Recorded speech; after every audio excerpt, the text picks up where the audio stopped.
Good morning everyone. Please welcome to the next video. This video contains the 6th session of the second unit and 16th session of the modern business law. This video contains the remedies for breach of contract, the second remedy, that is suit for damages. Here, if a party to the contract fails to perform his obligations, then other party has a right to file a suit against the guilty party for the compensation. Here, suit means filing a case against the guilty party. Guilty party means the person who does not or who fails to perform his obligation in the contract.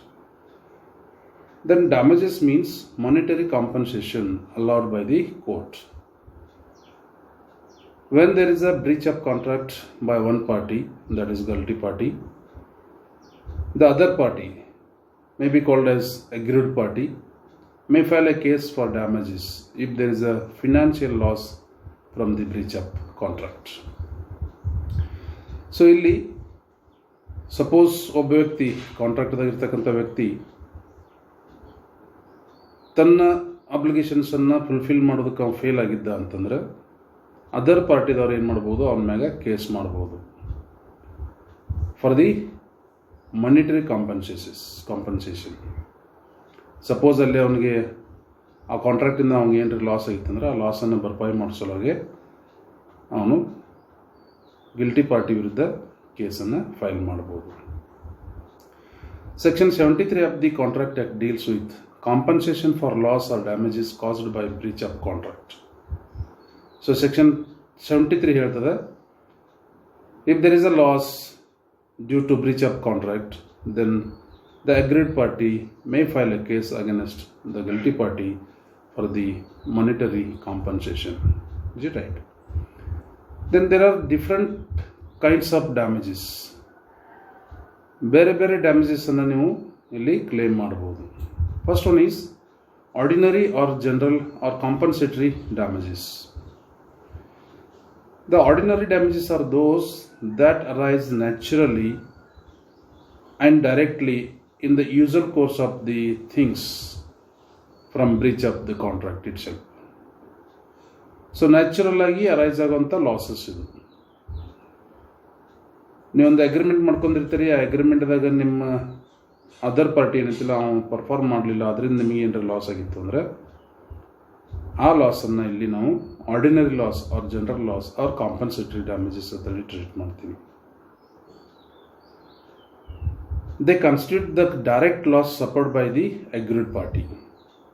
They are the direct and proximate consequences of breach of contract. Here indirect losses are not consequences to the breach of contract. ಅಂದರೆ directly ಏನು loss ಆಗಿದೆ, exactly ಏನು loss ಆಗಿದೆ ಆ ಲಾಸನ್ನು ಮಾತ್ರ ಇಲ್ಲಿ ನೀವು ರಿಕವರಿ ಮಾಡ್ಕೋಬೋದು ಅಥವಾ ಅದನ್ನು ವಸೂಲಿ ಮಾಡ್ಬೋದು. In this case the agreed party will be allowed only to the extent of actual loss by breach of contract and no other losses. So ಆ ಬ್ರೀಚ್ ಆಫ್ ಕಾಂಟ್ರಾಕ್ಟಿಂದ ನಿಮಗೆ ಆ್ಯಕ್ಚುಲಿ ಎಷ್ಟು ಲಾಸ್ ಆಗಿದೆ ಆ ಲಾಸನ್ನು ಮಾತ್ರ ನಾವಿಲ್ಲಿ ಕಾಂಪನ್ಸೇಷನ್ನ ಕ್ಲೇಮ್ ಮಾಡ್ಬೋದು. That's why claim of damages is equal to actual loss of agreed party. ಏನು ಎಕ್ಸಾಕ್ಟ್ಲಿ ಲಾಸ್ ಆಗಿತ್ತಲ್ಲ ಆ ಲಾಸನ್ನು ಮಾತ್ರ ಇಲ್ಲಿ ನಾವು ಆರ್ಡಿನರಿ ಡ್ಯಾಮೇಜಸ್ ಒಳಗೆ ಕ್ಲೇಮ್ ಮಾಡ್ತೀವಿ. Then second one is special damages. Special damages are those which arise on account of a special or unusual circumstances in the breach of contract. ಇವು ಸ್ಪೆಷಲ್ ಅಲೌನ್ಸಸ್ ಅಂತ ಇದ್ದಿರ್ತದೆ. ಇವು ಸ್ಪೆಷಲ್ಗೆ ಅನ್ಯೂಶುವಲ್ ಸರ್ಕಮ್ಟೆನ್ಸಸ್ ಒಳಗೆ arise ಆಗ್ತವೆ. They constitute the direct or remote losses suffered by the agreed party by breach of contract. Indirect losses ಅಂತ ಹೇಳ್ತೀವಿ ನಾವು. ಮೊದಲೇ ಮ್ಯಾಗಿಂದ್ರೊಳಗೆ ಏನು ಹೇಳ್ತೀವಿ, ದ ಡೈರೆಕ್ಟ್ ಲಾಸಸ್ ಅಂದ್ರೆ ಒಂದು ಅಗ್ರಿಮೆಂಟ್ ಮಾಡ್ಕೊಂಡಿರ್ತೀವಿ ಒಂದು ಸಪ್ಲೈಯರ್ ಜೊತೆ, ಮತ್ತು ನೀವೊಬ್ಬ ರಿಟೇಲರ್ ಇರ್ತಿದ್ದೀರಿ, ನೀವು ಸಪ್ಲೈಯರ್ ಜೊತೆ ಒಂದು ಅಗ್ರಿಮೆಂಟ್ ಇದ್ದಿರ್ತದೆ. ಗಣೇಶ ಹಬ್ಬ ಬರ್ತದೆ, ನಮಗೆ ಪಟಾಕಿ ಕಳಿಸಿರ್ತೀವಿ, ನೀವು ಆರ್ಡ್ರ್ ಕೊಟ್ಟಿರ್ತೀವಿ. So it is a seasonal business. So ಆ ಗಣೇಶ ಚತುರ್ಥಿದಾಗ ಮಾತ್ರ ನೀವು ಪಟಾಕಿ ಮಾರಾಟ ಮಾಡ್ಬೋದು. ಸಪೋಸ್ ಸಪ್ಲೈಯರ್ ನಿಮ್ಗೆ ಆ ಪರ್ಟಿಕ್ಯುಲರ್ ಟೈಮ್ದಾಗ ನಿಮ್ಗೆ ಕಳಿಸ್ಲಿಲ್ಲ ಅಂತಂದ್ರೆ ನಿಮ್ಮ ಬಿಸ್ನೆಸ್ ಆಗೋದಿಲ್ಲ. ಸೊ ನಿಮ್ಮ ಬಿಸ್ನೆಸ್ ಆಗಲಿಲ್ಲ ಅಂದ್ರೆ ನೀವು ಲಾಸ್ದಾಗ ಬರ್ತೀರಿ. ಸೊ ಎಕ್ಸಾಕ್ಟ್ಲಿ ಎಷ್ಟು ಲಾಸ್ ಐತೆ ಅನ್ನೋದ್ರಲ್ಲಿ ನಾವು ಎಸ್ಟಿಮೇಟ್ ಮಾಡ್ಬೋದು. ಅದಕ್ಕೆ ನಾವು ಅಂತೀವಿ ಆರ್ಡಿನರಿ ಡ್ಯಾಮೇಜಸ್ ಅಂತ ಹೇಳ್ತೀವಿ. ಇಲ್ಲಿ ಸ್ಪೆಷಲ್ ಡ್ಯಾಮೇಜಸ್ ಇದಾವೆ. ಇನ್ this case the agreed party May claim the indirect or remote losses which are a result of the breach of contract. So ಇಲ್ಲಿ ಒಂದು ಎಕ್ಸಾಂಪಲ್ ಕೊಡಬೇಕಾದ್ರೆ, ಸಪೋಸ್ ಒಬ್ಬ ಡಾಕ್ಟರ್ ನಿಮಗೆ ರಾಂಗ್ ಮೆಡಿಸಿನ್ ಸಜೆಸ್ಟ್ ಮಾಡಿದ್ರು. ಒಬ್ಬ ಡಾಕ್ಟರ್ ನಿಮಗೆ ರಾಂಗ್ ಮೆಡಿಸಿನ್ನ ಸಜೆಸ್ಟ್ ಮಾಡಿದ್ರು. ಆ ಮೆಡಿಸಿನ್ ತೊಗೊಂಡ ನಂತರ ನಿಮಗೆ ಅದು ಅಡ್ವರ್ಸ್ ಇಫೆಕ್ಟ್ ಆಗಿ ನೀವು ಹಾಸ್ಪಿಟಲೈಸ್ ಆಗಬೇಕಾಗ್ತದೆ. ಸೊ ಹಾಸ್ಪಿಟಲೈಸ್ ಆದ ನಂತರ ಆ ಹಾಸ್ಪಿಟಲ್ದು ಏನು ಚಾರ್ಜ್ ಐತಿಲ್ಲ ಅಷ್ಟು ಚಾರ್ಜನ್ನು ಡಾಕ್ಟರ್ ಕೊಡಬೇಕಾಗ್ತದೆ. ಬಿಕಾಸ್ ಹಾಸ್ಪಿಟಲೈಸ್ ಎದಕ್ಕಾಯ್ದ್ರಿ ನೀವು? Because of his wrong suggestions. So ಇವಕ್ಕೆ ನಾವೇಂತೀವಪ್ಪ ಅಂದ್ರೆ ಸ್ಪೆಷಲ್ ಡ್ಯಾಮೇಜಸ್ ಅಂತ ಹೇಳ್ತೀವಿ. ಸೊ ಅದಕ್ಕಾಗಿ ಇಲ್ಲಿ claim of damages is equal to actual loss plus indirect loss of agreed party. ಅಂದ್ರೆ ನೀವು ಇಲ್ಲೇನು ದವಾಖಾನೆಗೆ ಏನು ಖರ್ಚು ಮಾಡಿದಿರಲ್ಲ ಅಷ್ಟು ಖರ್ಚನ್ನು, ಅದ್ರ ಜೊತೆಗೆ ನೀವೇನೊಂದು ಕೇಸ್ ಹಾಕಕ್ಕೆ ಒಂದು ಖರ್ಚು ಮಾಡಿರ್ತೀರಲ್ಲ ಆ ಕಾಸ್ಟನ್ನು ಕೂಡ ಇಲ್ಲಿ ನಾವು ವಸೂಲಿ ಮಾಡ್ಬೋದು. ಇದು ಯಾವಾಗ್ರಿ? ಸ್ಪೆಷಲ್ ಡ್ಯಾಮೇಜಸ್ಗಳು. ಇವೆಲ್ಲ ಸ್ಪೆಷಲ್ ಡ್ಯಾಮೇಜಸ್ ಯಾವಾಗ್ರಿ? ಸಮ್ ಅನ್ಯೂಶುವಲ್ ಸರ್ಕಮ್ಟೆನ್ಸದೊಳಗೆ ಕ್ರಿಯೇಟ್ ಆಗ್ತವೆ. ಸೊ ಇಲ್ಲಿ ಡಾಕ್ಟ್ರ್ ಮತ್ತು ನಿಮ್ಮ ನಡುವೆ ಒಂದು ಕಾಂಟ್ರಾಕ್ಟ್ ಇದಿರ್ತದೆ. ನೀವು ಡಾಕ್ಟ್ರಿಗೆ ಹೋಗಿ ತೋರಿಸಿರ್ತೀರಿ, ಅವ ಯಾವುದೋ ಬೇರೆದೊಂದು ರಾಂಗ್ ಮೆಡಿಸಿನ್ ಸಜೆಸ್ಟ್ ಮಾಡ್ತಾನೆ. ಆ ರಾಂಗ್ ಮೆಡಿಸಿನ್ ತೊಗೊಂಡ ನಂತರ ನಿಮ್ಗೇನಾಗ್ತದೆ? ಅಡ್ವರ್ಸ್ಲಿ ಇಫೆಕ್ಟ್ ಆಗ್ತದೆ. ನೀವು ಹೋಗಿ ಅಡ್ಮಿಟ್ ಆದ್ರಿ ಒಂದು ಹಾಸ್ಪಿಟಲ್ದಾಗ ಒಂದು 4 ದಿವಸ 5 ದಿವಸ, ಅಷ್ಟು ಚಾರ್ಜನ್ನು ಇಲ್ಲಿ ಡಾಕ್ಟ್ರ ಪೇ ಮಾಡಬೇಕಾಗ್ತದೆ. ಸೊ ಇದಕ್ಕೆ ನಾವು ಹೇಳ್ತೀವಿ ಅಂದರೆ ಸ್ಪೆಷಲ್ ಡ್ಯಾಮೇಜಸ್ ಅಂತ ಹೇಳ್ತೀವಿ. Special damages are those which arise on account of the special or unusual circumstances. ಇವು ಯಾವಾಗಲೂ ಆಗೋದಿಲ್ಲ. ಈಗ ನಾವು ಆರ್ಡಿನರಿ ಡ್ಯಾಮೇಜಸ್ ಕೇಳಿದ್ವಿ, ಅದು ಆ್ಯಸ್ ಯೂಶುವಲ್ ನಿಮ್ಮ ಬಿಸ್ನೆಸ್ದೊಳಗೆ ಆಗ್ತಕ್ಕಂಥ ಲಾಸಸ್ ಅವು ಎಕ್ಸಾಕ್ಟ್ ಲಾಸನ್ನು ಅಲ್ಲಿ ನೀವು ವಸೂಲಿ ಮಾಡ್ಬೋದು. ದೆನ್ ಸ್ಪೆಷಲ್ ಲಾಸಸ್ ಅಥವಾ ಸ್ಪೆಷಲ್ ಡ್ಯಾಮೇಜಸ್ ಯಾವಪ್ಪ ಅಂದರೆ ಇವು ಅನ್ಯೂಶುವಲ್ ಸರ್ಕಮ್ಟೆನ್ಸಸ್ ಕ್ರಿಯೇಟ್ ಆಗುವಂಥ ಒಂದು ಲಾಸಸ್. ಇಲ್ಲಿ ನೀವು ಆ್ಯಕ್ಚುಲಿ ಲಾಸ್ ಏನಾಗೈತೆ ಅದನ್ನೂ ರಿಕವರಿ ಮಾಡ್ಕೋಬೋದು. ಅದ್ರ ಜೊತೆಗೆ ದ ಇಂಡೈರೆಕ್ಟ್ ಲಾಸಸ್, ಅದರಿಂದ ಏನೊಂದು ಕಾನ್ಸಿಕ್ವೆನ್ಸಸ್ ತಯಾರಾಗಲ್ಲ ಅಷ್ಟು ಎಲ್ಲ ಅವನು ಗಲ್ಟಿ ಪಾರ್ಟಿ ಇದ್ದವ ಪೇ ಮಾಡಬೇಕಾಗ್ತದೆ. So this is special damages. And third one is punitive or vindictive damages. Punitive or vindictive damages. Punitive or vindictive damages are which are awarded with a view to punish the guilty party for breach of contract and no by way of compensation for the loss suffered by the aggrieved party. ಇಲ್ಲಿ ಪುನಿಟಿವ್ damages ಏನಂತಿಲ್ಲ, ಇಲ್ಲಿ ನಾವು monetary ಕಾಂಪನ್ಸೇಷನ್ಗೆ case ಹಾಕೋದಿಲ್ಲ. ಇಲ್ಲಿ ಅವನು ಯಾರು ತಪ್ಪು ಮಾಡ್ಯಾನ ಅಥವಾ ಯಾರು ಪರ್ಫಾರ್ಮ್ ಮಾಡೋಕ್ಕೆ ಫೇಲ್ ಆಗ್ಯಾನ ಅವನಿಗೆ ಪನಿಷ್ಮೆಂಟ್ ಕೊಡುವಂಥ ಒಂದು ಕೇಸನ್ನು ನಾವು ಕೋರ್ಟ್ಗೆ ಹಾಕ್ತೀವಿ. ಅದಕ್ಕೆ ನಾವು ಎಂತಪ್ಪ ಅಂದ್ರೆ ಪುನಿಟಿವ್ ಆರ್ ವಿಂಡಿಕ್ಟಿವ್ ಡ್ಯಾಮೇಜಸ್. ಇಲ್ಲಿ ಉದ್ದೇಶ ಏನದ, the guilty party has to punished, not for the monetary compensation. The punitive or vindictive damages are awarded in the following circumstances only. ಆ ಪುನಿಟಿವ್ ಡ್ಯಾಮೇಜ್ ಅಥವಾ ವಿಂಡಿಕ್ಟಿವ್ ಡ್ಯಾಮೇಜನ್ನು ನಾವು ಯಾವಾಗ ಹಾಕ್ಬೋದು, ಯಾವ ಸರ್ಕಮ್ಸ್ಟೆನ್ಸ್ದಾಗ ನಾವು ಕೇಸ್ ಫೈಲ್ ಮಾಡ್ಬೋದು? First one, in the case of breach of a promise to marry, engagement ಆಗಿರ್ತದೆ. Engagement ಆದ ನಂತರ ಮದುವೆ ಮಾಡ್ಕೊಳಕ್ಕೆ ಅವ್ನು ಒಪ್ಪಲಿಲ್ಲ ಅಂತಂದ್ರೆ, ಸೊ ಬ್ರೀಚ್ ಆಫ್ ಪ್ರಾಮಿಸ್ ಮಾಡಿರ್ತಾನೆ, ನಿಮ್ಮ ಮದುವೆ ಆಗ್ತೀವಿ. So if there is a breach of marriage, ಆ ಟೈಮ್ದೊಳಗೆ ನಾವು ಮಾನಿಟರಿ ಕಾಂಪನ್ಸೇಷನ್ನ ಕ್ಲೇಮ್ ಮಾಡೋದಿಲ್ಲ.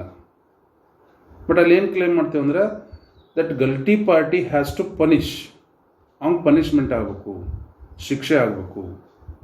ಇಲ್ಲಿ ಮಾನಿಟರಿ ಕಾಂಪನ್ಸೇಷನ್ ಅಂದರೆ ಏನು ಒಂದು ಹಣದ ರೂಪದಲ್ಲಿ ನಾವು ಕಾಂಪನ್ಸೇಷನ್ ಕ್ಲೇಮ್ ಮಾಡೋದಿಲ್ಲ. ಇಲ್ಲಿ ಏನು ಮಾಡ್ತೀವಪ್ಪ ಅಂದ್ರೆ ಅವನಿಗೆ ಪನಿಷ್ಮೆಂಟ್ ಆಗುವಂಥ ಒಂದು ಡ್ಯಾಮೇಜನ್ನು ನಾವಿಲ್ಲಿ ಕ್ಲೇಮ್ ಮಾಡ್ತೀವಿ. ಅದಕ್ಕೆ ನಾವು ಅಂತೀವಿ ಅಂದರೆ punitive or vindictive damages. Idu. And another circumstance is in case of a wrongful dishonor of check by the banker, even though there is a sufficient balance in the account of the customer. ನೀವು last year ಓದಿದಿರಿ banking law and practice, ಅಲ್ಲಿ ಬರ್ತದೆ dishonour of cheque, wrongful dishonour of cheque. Wrongful dishonour ಅಂದ್ರೆ ಏನ್ರಿ? Dishonour of the cheque by the banker without any reasonable reason. ಇಲ್ಲಿ ಅವ್ರು reason ಕೊಡಬೇಕು, ಒಂದು ನಿಮ್ಮ ಚೆಕ್ಕನ್ನು ಪ್ರೆಸೆಂಟ್ ಮಾಡಿದ ನಂತರ ಅದನ್ನು ಡಿಸನರ್ ಮಾಡ್ಬೇಕಾದ್ರೆ banker has to give the reasons, ಎದಕ್ಕೆ ನಾನು ಅದನ್ನು ಡಿಸನರ್ ಮಾಡತ್ತೀನಿ ಅಂತ. ಸೊ ಅಲ್ಲಿ ಕೆಲವೊಂದು ಸರ್ಕಮ್ಟೆನ್ಸ್, ಸಪೋಸ್ ನಿಮ್ಮದು ಸಫಿಷಿಯೆಂಟ್ ಬ್ಯಾಲೆನ್ಸ್ ಇರಲಿಲ್ಲ ಅಂದರೆ ಡಿಸನರ್ ಮಾಡ್ಬೋದು. ಸಪೋಸ್ ಅಲ್ಲಿ ಚೆಕ್ಗೆ ಬೇಕಾದಂಥ ರಿಕ್ವೈರ್ಮೆಂಟ್ಸ್ ಇರಲಿಲ್ಲ ಅಂದರೆ ಅದನ್ನು ಡಿಸನರ್ ಮಾಡ್ಬೋದು. ಅಥವಾ ಚೆಕ್ ಬರೆಯೋದನ್ನು ತಪ್ಪು ಬರೆದಿದ್ರಿ, ಸಹಿ ಇರಲಿಲ್ಲ, ಹಿಂಗೆಲ್ಲ ಕೆಲವೊಂದು ಕಾರಣಗಳದಾವೆ. ಈ ಕಾರಣಗಳನ್ನ ಇಟ್ಕೊಂಡು ಅವೇನು ಮಾಡ್ತಾನೆ? ಡಿಸನರ್ ಮಾಡ್ತಾನೆ. So that is the right of the banker. But banker should not dishonour the cheque if there is all the necessaries. Legally ಏನು ಬೇಕೋ ನೆಸಸರಿ ಅವೆಲ್ಲ ನೆಸಸರಿ ಇದ್ರ ನಂತರ ಅವನು ಬ್ಯಾಂಕರ್ ಅದನ್ನು ಡಿಸನರ್ ಮಾಡೋಕ್ಕಾಗೋದಿಲ್ಲ. ಸಪೋಸ್ ಅಲ್ಲಿ ಸಫಿಷಿಯೆಂಟ್ ಬ್ಯಾಲೆನ್ಸ್ ಇದ್ದು ಕೂಡ ಬ್ಯಾಂಕರ್ ಅದನ್ನು ಡಿಸನರ್ ಮಾಡಿದಂದ್ರೆ ಆವಾಗ ನಾವು ಬ್ಯಾಂಕರ್ ಮ್ಯಾಗ ಕೇಸ್ ಹಾಕ್ಬೋದು. ಏನಂತೇಳಿ? Not for the monetary compensation, for the punishment. Banker ಮ್ಯಾಗ ನಾವು ಕೇಸ್ ಹಾಕಿ ಅವಂಗ ಪನಿಷ್ಮೆಂಟ್ ಕೊಡುವಂಥ ಒಂದು ಕ್ಲೇಮನ್ನು ನಾವು ಕೋರ್ಟ್ ಕಡೆಯಿಂದ ಮಾಡ್ಬೋದು. ಬಿಕಾಸ್ ಅಲ್ಲಿ ಏನಾಗ್ತದೆ, ನಿಮ್ಮದು ಇಮೇಜ್ ಹಾಳಾಗ್ತದೆ, ನಿಮ್ಮದು ರೆಪ್ಯುಟೇಷನ್ ಹಾಳಾಗ್ತದೆ. ಎಲ್ಲ ಸರಿ ಇದೆ, ಸಫಿಷಿಯೆಂಟ್ ಬ್ಯಾಲೆನ್ಸ್ ಅದ ನಿಮ್ಮ ಅಕೌಂಟ್ದೊಳಗೆ, ದೆನ್ ಚೆಕ್ಕಿಗೆ ಏನೇನು ಲೀಗಲ್ ರಿಕ್ವೈರ್ಮೆಂಟ್ಸ್ ಬೇಕು ಅವೆಲ್ಲ ಇದಾವೆ. ಆದರೂ ಸಹಿತ ಅವ ಅದನ್ನು ಡಿಸನರ್ ಮಾಡಿದ್ದಂದ್ರೆ it is the fault of the banker and banker has to be punished. So ಅದಕ್ಕೆ ನಾವು ಕಸ್ಟಮರ್ ಆಗಿ ಏನು ಮಾಡ್ಬೋದು? ಬ್ಯಾಂಕರ್ ವಿರುದ್ಧ ಕೇಸ್ ಹಾಕಿ ಪುನಿಟಿವ್ ಆರ್ ವಿಂಡಿಕ್ಟಿವ್ ಡ್ಯಾಮೇಜಸನ್ನು ಕ್ಲೇಮ್ ಮಾಡ್ಬೋದು. ಪುನಿಟಿವ್ ಅಂದ್ರೆ ಏನ್ರಿ? The punishment of the guilty party. Is it right? ಇಲ್ಲಿ ನಾವೇನು ಮಾಡ್ತೀವಿ? We are not going to file case for the monetary compensation, we are filing the case against the guilty party for the punishment. Is it right? So ಇಲ್ಲಿ claim of damages is equal to punishment of the guilty party. And fourth one is nominal damages. There are damages which are awarded only for namesake. ಇಲ್ಲಿ namesake ಸಲುವಾಗಿ ಅವನ ಮ್ಯಾಗ ನಾವು case ಹಾಕಿರ್ತೀವಿ. ಯಾಕಪ್ಪ ಅಂದರೆ they are not compensation or punishment. Punishment ಬಿ ಇಲ್ಲ, ದೆನ್ ಮಾನಿಟರಿ ಕಾಂಪನ್ಸೇಷನ್ ಸಲುವಾಗಿ ಬಿ ಅಲ್ಲ. They are awarded simply to recognise the right of the agreed party to claim the damages for breach of contract. ನಿಮ್ಮ ಮ್ಯಾಗ ಕೇಸ್ ಹಾಕುವಂಥದ್ದು ನನಗೆ right ಇದೆ ಅನ್ನೋದು ತೋರಿಸೋ ಸಲುವಾಗಿ ನಾವೇನು ಮಾಡ್ತೀವಿ? ಒಂದು ಕೇಸನ್ನು ಹಾಕ್ತೀವಿ. ಇಲ್ಲಿ ಮಾನಿಟರಿ ಕಾಂಪನ್ಸೇಷನ್ ಬಿ ತೋರೋದಿಲ್ಲ ನಾವು, ಅಥವಾ ಗಿಲ್ಟಿ ಪಾರ್ಟಿಗೆ ಪನಿಷ್ಮೆಂಟ್ ಮಾಡ್ರಿ ಬಿ ಅಂತ ಹೇಳೋದಿಲ್ಲ. ಬಟ್ ನನಗೆ ಅಗ್ರೀಡ್ ಪಾರ್ಟಿನ ಏನಿಲ್ಲ, ನನಗೆ ನಿನ್ನ ಮ್ಯಾಗ ಕೇಸ್ ಹಾಕುವಂಥದ್ದು ಒಂದು ರೈಟ್ ಇದೆ ಅನ್ನೋದು ತೋರಿಸೋ ಸಲುವಾಗಿ ನಾವು ನಾಮಿನಲ್ ಡ್ಯಾಮೇಜ್ ಸಲುವಾಗಿ ಒಂದು ಕೇಸನ್ನು ಫೈಲ್ ಮಾಡ್ತೀವಿ. Here the compensation consists of a very small amount, say rupee 1 or 2. 1 ರೂಪಾಯಿ ಸಲುವಾಗಿ ಕೇಸ್ ಹಾಕೋದು, 2 ರೂಪಾಯಿ ಸಲುವಾಗಿ ಕೇಸ್ ಹಾಕೋದು, ನಾಮಿನಲ್ ಡ್ಯಾಮೇಜಸ್. ಎದಕ್ಕೆ ಇದನ್ನು ಹಾಕಬೇಕು ಅಂದರೆ to show the right of agreed party. ಆ ಅಗ್ರೀಡ್ ಪಾರ್ಟಿಗೆ ಏನಂತಿಲ್ಲ, ಅವನೊಂದು ರೈಟ್ ದ ಗಿಲ್ಟಿ ಪಾರ್ಟಿ ವಿರುದ್ಧ ನಾವು ಕೇಸ್ ಹಾಕಬಹುದು ಅನ್ನೋದೊಂದು ರೈಟನ್ನು ತೋರಿಸೋ ಸಲುವಾಗಿ ನಾವು ಸೂಟ್ ಫಾರ್ ನಾಮಿನಲ್ ಡ್ಯಾಮೇಜಸನ್ನು ಹಾಕ್ಬೋದು. ಇಲ್ಲಿ ಕಾಂಪನ್ಸೇಷನ್ ಕೇಳೋದಿಲ್ಲ ನಾವು, ಅಥವಾ ಆ ಗಿಲ್ಟಿ ಪಾರ್ಟಿಗೆ ಪನಿಷ್ಮೆಂಟ್ ಕೊಡುವಂಥ ಉದ್ದೇಶ ಇರೋದಿಲ್ಲ.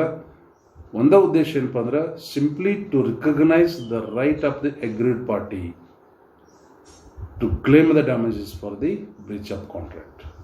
ಸೊ ಇದು ಒಂದು ತೋರಿಸೋ ಸಲುವಾಗಿ ನಾವೇನು ಮಾಡ್ತೀವಪ್ಪ ಅಂದ್ರೆ ನಾಮಿನಲ್ ಡ್ಯಾಮೇಜಸ್ ಸಲುವಾಗಿ ಕೇಸನ್ನು ಫೈಲ್ ಮಾಡ್ಬೋದು. So this is suit for damages. ಇನ್ನೊಮ್ಮೆ ರಿಕಾಲ್ ಮಾಡೋದ್ರಿಂದ there is a right to the aggrieved party to file a case against the guilty party for the damages. Damages means monetary compensation.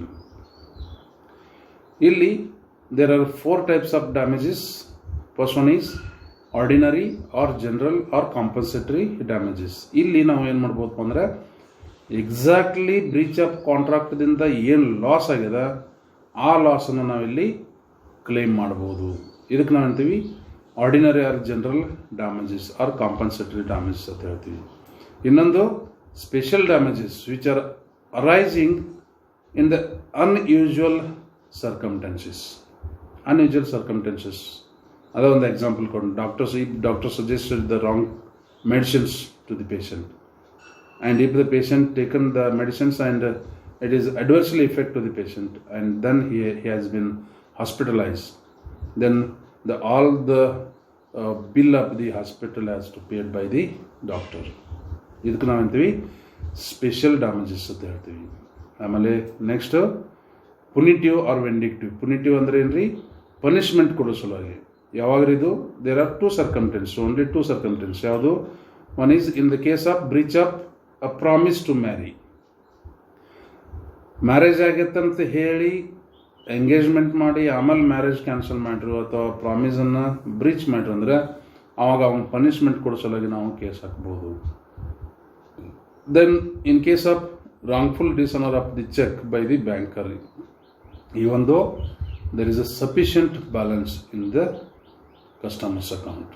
So ಇಲ್ಲಿ ನಾವೇನು ಮಾಡ್ಬೋದಪ್ಪ ಅಂದರೆ ಬ್ಯಾಂಕರ್ನ ವಿರುದ್ಧ ಆಗಲಿ ಅಥವಾ marriage ಮಾಡ್ಕೊಳ್ಳೋಕೆ ಯಾರು ಪ್ರಾಮಿಸ್ ಬ್ರೀಚ್ ಮಾಡಿರಲ್ಲ ಅವ್ರ ವಿರುದ್ಧ ನಾವು ಪುನಿಟಿವ್ ನೇಚರ್ ಅಂದರೆ ಪನಿಷ್ಮೆಂಟ್ ಕೊಡುವಂಥ ಒಂದು ಕೇಸನ್ನು ಅವ್ರ ವಿರುದ್ಧ ನಾವು ಹಾಕ್ಬೋದು. Then last one is nominal damages. Nominal damages ಅಂದರೆ ಏನು ರೀ? ಇಲ್ಲಿ not for the monetary compensation, not for the loss, and not for the punishment of the guilty party. ಈ ನಾಮಿನಲ್ ಡ್ಯಾಮೇಜಸನ್ನು ಎದಕ್ಕೆ ಹಾಕ್ತೀವಪ್ಪ ಅಂದರೆ only to show the recognising of the right of the agreed party. ಅಂದರೆ agreed ಪಾರ್ಟಿಗೆ guilty party ವಿರುದ್ಧ case ಹಾಕುವಂಥ ಒಂದು ಹಕ್ಕಿದ ಅನ್ನೋ ತೋರಿಸೋ ಸಲುವಾಗಿ ನಾವೇನು ಮಾಡ್ತೀವಪ್ಪ ಅಂದರೆ ಸೂಟ್ ಫಾರ್ ನಾಮಿನಲ್ ಡ್ಯಾಮೇಜಸ್ ಅಂತೇಳಿ ಹಾಕ್ಬೋದು. ಸೊ ಇದನ್ನು ನಿಮಗೆ 5 ಮಾರ್ಕ್ಸ್ ಕ್ವಶನ್ ಕೇಳ್ಬೋದು ಅಥವಾ 15 ಮಾರ್ಕ್ಸು ಕೇಳ್ಬೋದು. ಸೊ ಅದಕ್ಕಾಗಿ ಇದ್ರ ಮೇಲೆ ನೀವು ಹೆಚ್ಚು ಫೋಕಸ್ ಮಾಡಿ. Thank you friends.